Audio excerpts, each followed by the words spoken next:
I'm really curious, like the program.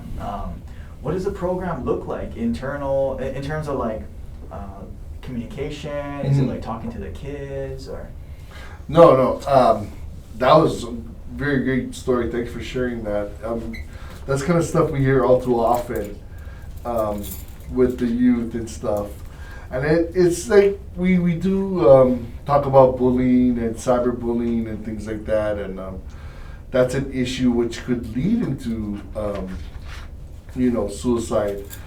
But then we always recognize too it could also be substance abuse and alcohol and things like that. There's what we call like risk factors, and then I can have Alyssa explain that to you guys. So there's risk factors and protective factors, and those things what those guys are doing to you were definitely risk factors, and then the things that Alyssa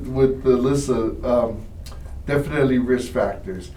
But you found protective factors in working out and jiu-jitsu and stuff like that. We're always worried or wondering if there's youth out there, or just anybody, for suicide. There's no, it expands the entire lifetime. It does not discriminate on any kind of race or gender. Everybody's affected by suicide. So we want to make sure, even adults, everybody, that our seniors, our kapunas, they got protective factors. We want to raise as much protective factors in the community as we can.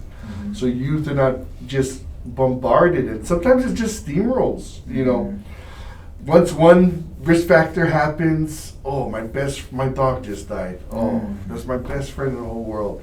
And then things start doing, my grades are failing, I just broke up. And all of a sudden, these guys are bullying me.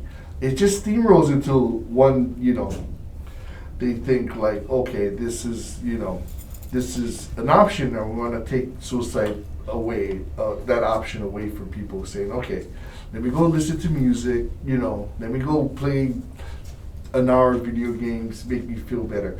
So if we can recognize or let the youth know what is their protective factors, and Alyssa, could you tell us like the definitions, the protective factors and risk factors are?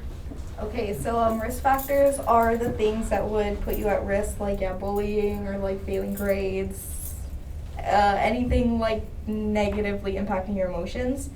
And then protective factors is the things that would like pull you out of it. So like music, hanging with friends, doing things that you like, making sure that you can kind of like adjust your attitude. Like it puts you in a better mood. So that's practically what that is.